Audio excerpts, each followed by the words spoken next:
বর্তমান সময়ে আমরা এত উন্নত,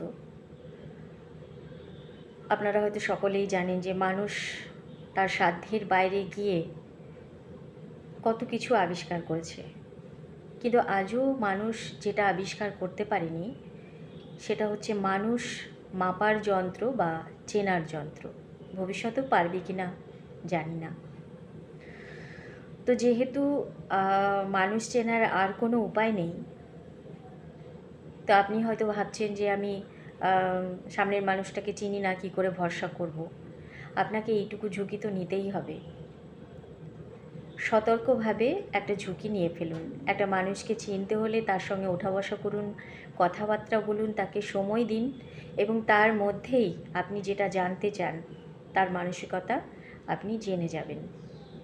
তো যেহেতু কোনো মেশিন নেই মানুষ চেনার, তো এইটুকু ঝুঁকি কিন্তু আমাদের